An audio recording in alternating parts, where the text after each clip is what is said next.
हे everyone, once again welcome और welcome back to my channel. This is Shanu. So आज का video मेरे बाकी के वीडियो से थोड़ा डिफरेंट है क्योंकि इस वीडियो में मैं आपको बताने जा रही हूँ कि अगर आप फ्लाइट से ट्रेवल कर रहे हो फॉर द फर्स्ट टाइम तो आपको किन किन चीजों को ध्यान में रखना चाहिए। अगर आप फर्स्ट टाइम ट्रेवल कर रहे हो फ्लाइट के थ्रू तो ये वीडियो आपके लिए बहुत ज्यादा हेल्पफुल रहेगा।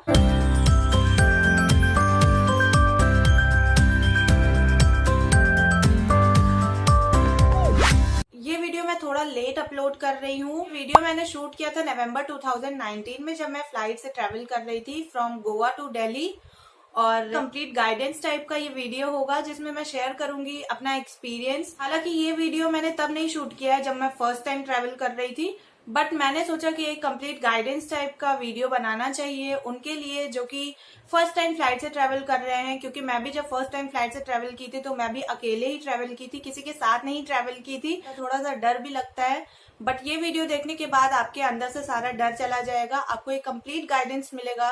जाहिर सी बात है कोविड के चक्कर में लोग इतना ट्रेवल नहीं कर रहे होंगे फ्लाइट से, लेकिन ये वीडियो उनके लिए बहुत ज्यादा हेल्पफुल होगा जो कि फर्स्ट टाइम ट्रैवल करेंगे इन फ्यूचर, या फिर इस बीच भी अगर आपको ट्रैवल करना पड़ जाए इमरजेंसी में तो आप ये वीडियो देख सकते हो। चेक इन कैसे करना होता है, फिर उसके बाद आप फ्लाइट तक कैसे जाते हो, ये सारा कंप्लीट आपको गाइडेंस मिलेगा इस वीडियो के थ्रू। तो लेट ना करते हुए मैं अपना वीडियो स्टार्ट करूंगी, लेकिन मैं दो चीजें आप सबसे शेयर करना चाहूंगी जो कि बहुत ज्यादा इंपॉर्टेंट है। अगर आप फ्लाइट से ट्रैवल कर रहे हो दो चीजें आपको ध्यान में रखनी है।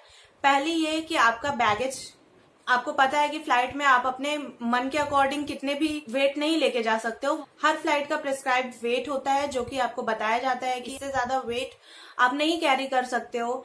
तो ये चीज आपको ध्यान में रखनी है। आपको दो बैगेज रखना होगा, एक आपका मेन बड़ा लगेज होगा जिसमें आपके सारे सामान रहेंगे और एक आपका हैंड बैग रहेगा। हैंड बैग कैरी करना बहुत ज्यादा इंपॉर्टेंट है, इसलिए क्योंकि क्या होता है कि कुछ चीजें जो होती है वो आप मेन लगेज में अपने नहीं डाल सकते, उसे आपको हैंडबैग में ही कैरी करना होता है। वो चीजें होती हैं जैसे कि सारे इलेक्ट्रॉनिक प्रोडक्ट्स हो गए, लैपटॉप हो गया, चार्जर हो गया आपका लैपटॉप का, आपका फोन हो गया, आपका फोन का चार्जर हो गया, पावर बैंक हो गया। ये सारी चीजें आपको अपने हैंडबैग में कैरी करना होता है, इसलिए हैंडबैग बहुत ज्यादा मस्ट है। फ्लाइट में अगर आप ट्रेवल कर रहे हैं तो आपको एक मेन बड़ा लगेज चाहिए और एक हैंडबैग चाहिए अपने साथ कैरी करने के लिए। तो ये चीजें आपको ध्यान में रखनी है। दूसरी चीज है जो आपको ध्यान में रखनी है वो है कि आपका एयरपोर्ट आपके घर से कितना दूर है और वो इंटरनेशनल है या फिर डोमेस्टिक है, ये भी चीजें आपको ध्यान में रख के तब आप उस अकॉर्डिंग घर से निकलिए। क्योंकि जैसे आपका डोमेस्टिक एयरपोर्ट है तो बहुत ज्यादा भीड़ उतनी नहीं रहती है, बट अगर आपका इंटरनेशनल एयरपोर्ट है तो वहां पे थोड़ा भीड़ रहती है। जो एयरपोर्ट बहुत बड़ा होता है वहां पे चेक इन में थोड़ा टाइम लगता है क्योंकि वहां पे बहुत ज्यादा लोग आते हैं, तो थोड़ा टाइम लग जाता है, टाइम टेकिंग हो जाता है। तो इसलिए आपको उस अकॉर्डिंग घर से निकलना होता है। चेक इन के लिए आप बहुत ज्यादा सही रहेगा कि आप 2 घंटे पहले एयरपोर्ट पहुंच जाएं और तब आप आराम से चेक इन कर सकते हो। लेकिन अगर आप लेट जाओगे तो आपको जल्दी जल्दी में चेक इन करना होगा और बहुत सारी चीजें आपसे मिस भी हो सकती हैं या आपकी फ्लाइट भी छूट सकती है, यू नेवर नो। तो दो चीजें आपको ध्यान में रखनी है, एक आपका बैगेज हो गया, दूसरा आपका ये है कि आपको कितने देर पहले घर से निकलना है फ्लाइट के लिए। सो गाइस ज्यादा बातें नहीं करते और अपना वीडियो स्टार्ट करते हैं। तो मैं आपको दिखाती हूँ कि जब मैं गोवा से दिल्ली ट्रेवल कर रही थी तो क्या क्या चीजें मैंने ध्यान में रखते हुए ट्रेवल किया था और क्या क्या चीजें आपको भी ध्यान में रखनी पड़ेंगी, आपको करना पड़ेगा जब आप फ्लाइट के थ्रू ट्रेवल कर रहे हो। वीडियो स्टार्ट करने से पहले मैं आपसे एक चीज और बोलना चाहूंगी कि अगर आप मेरे चैनल पे नए हो तो प्लीज मेरे चैनल को सब्सक्राइब कर लीजिएगा। और अगर आपके फ्रेंड्स या फैमिली मेंबर्स में भी कोई ऐसा इंसान है जो कि ट्रेवल करना चाह रहा है फ्लाइट के थ्रू फर्स्ट टाइम, तो उसे आप ये वीडियो शेयर भी कर सकते हो। So without wasting your time, let's get started with the video.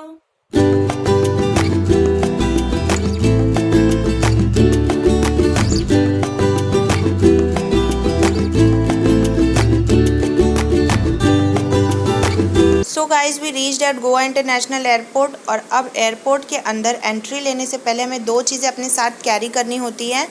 सबसे पहली चीज़ कि आपका कोई भी गवर्नमेंट आईडी प्रूफ, चाहे वो आधार कार्ड हो, पैन कार्ड हो, पासपोर्ट हो, और उसके साथ ही आप जिस भी एयरलाइन से ट्रैवल कर रहे हो उसका टिकट भी होना चाहिए, उसके टिकट का प्रिंट आउट होना चाहिए आपके पास। हमने ऑनलाइन बुकिंग की थी तो हमारे पास टिकट का प्रिंट आउट था, उसे हमने दिखा के यहाँ पे चेक इन किया था। तो ये चीज़ें आप ध्यान रखिएगा कि आपके पास आईडी प्रूफ और आपके टिकट का प्रिंट आउट होना चाहिए।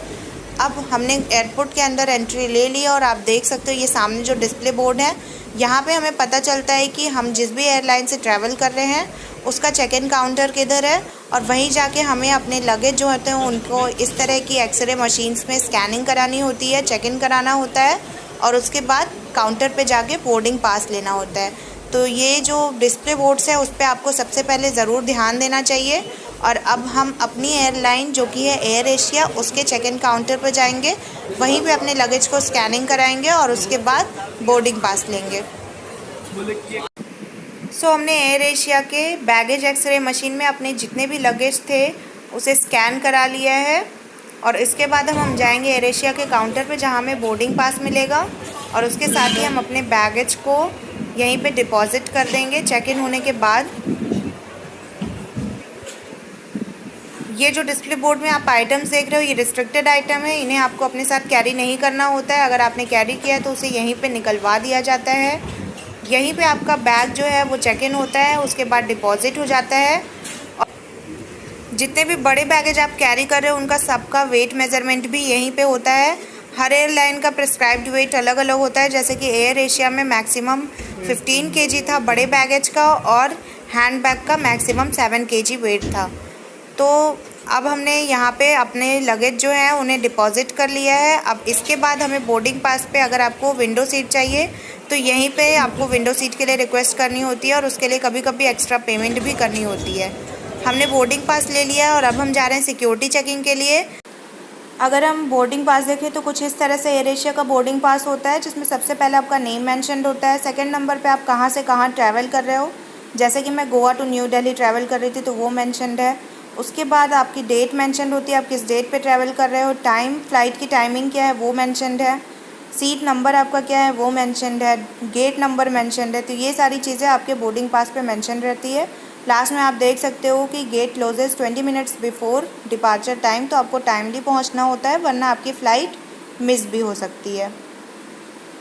सिक्योरिटी चेकिंग के लिए आपको क्या करना होता है, आपको ट्रे में अलग से सारे इलेक्ट्रॉनिक आइटम्स रखने होते हैं, जैसे कि phone, laptop, charger, power bank, ये सारा आपको ट्रे में रख के अलग से स्कैन कराना होता है। इवन बेल्ट भी अगर आपने लगाया है तो उसे अलग से ट्रे में रख के स्कैन कराना होता है।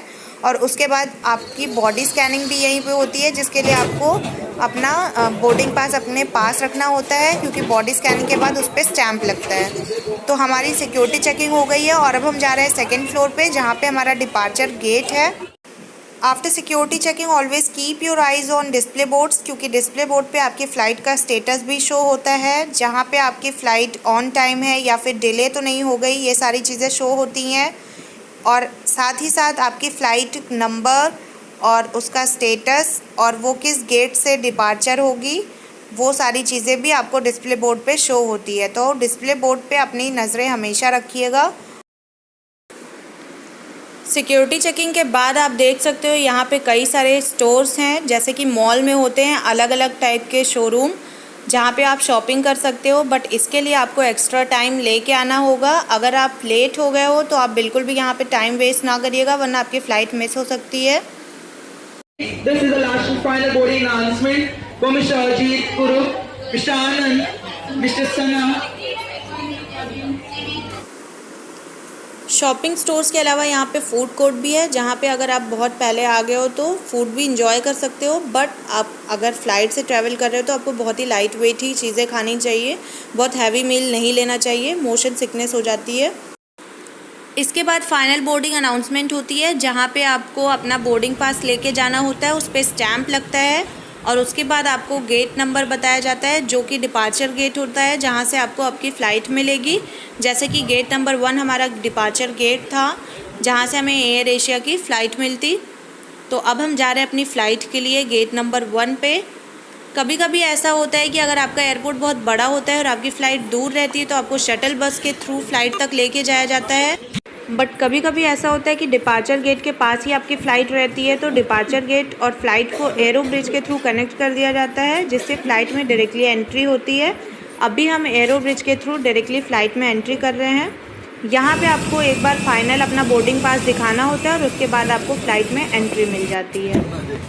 आपकी बोर्डिंग पास पे आपका सीट नंबर लिखा होता है। अगर आपकी विंडो सीट है या फिर आपकी मिडिल सीट है या फिर आपकी आयल सीट है, उस अकॉर्डिंग आपको अपनी सीट पे जाके बैठ जाना होता है। आपकी सीट के जस्ट ऊपर इस तरह के कैबिन बने होते हैं जिसमें आप अपने हैंड बैग्स को रख सकते हो। अगर आप उसे अपने साथ कैरी नहीं करना चाहते हो तो इस कैबिन में आप अपने हैंड बैग को रख सकते हो। इसके बाद कैबिन क्रू कुछ सेफ्टी अनाउंसमेंट करती हैं, जैसे कि आपकी लाइफ जैकेट जो आपकी सीट के जस्ट नीचे है उसे आपको इमरजेंसी लैंडिंग के टाइम अगर पानी में प्लेन लैंड होती है तो उसे किस तरह से पहनना है, या फिर ऑक्सीजन मास्क को आपको किस तरह से लगाना है, इमरजेंसी डोर्स कितने हैं और वो कहाँ कहाँ हैं, ये सारी अनाउंसमेंट करके एयर होस्टेस आपको बताती हैं। और उसके बाद आपका प्लेन जो है वो टेक ऑफ होता है। टेक ऑफ और लैंडिंग के टाइम आपको इंस्ट्रक्शन मिलते हैं कि आप अपनी सीट बेल्ट को बांधे रखें और उसके साथ ही अपनी विंडो को ओपन रखें और उसके साथ ही अपने फ़ोन को स्विच ऑफ कर दें या फिर फ़्लाइट मोड पे कर दें।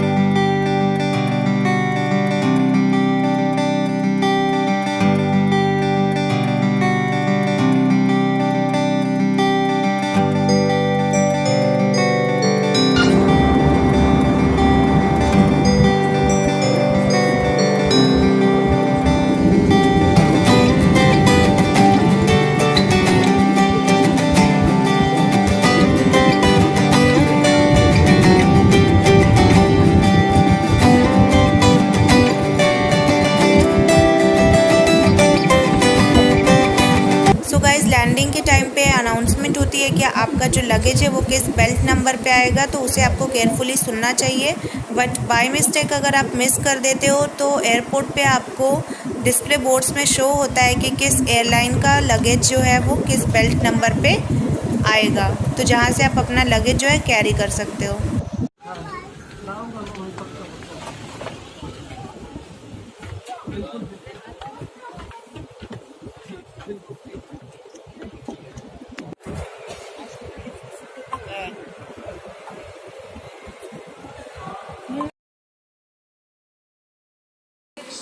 सो ये बेल्ट नंबर 5 है जहाँ पे हमें अपना लगेज मिलेगा। तो आई होप आपको आज का वीडियो बहुत हेल्पफुल लगा हो। मिलते हैं नेक्स्ट वीडियो में। Till then bye.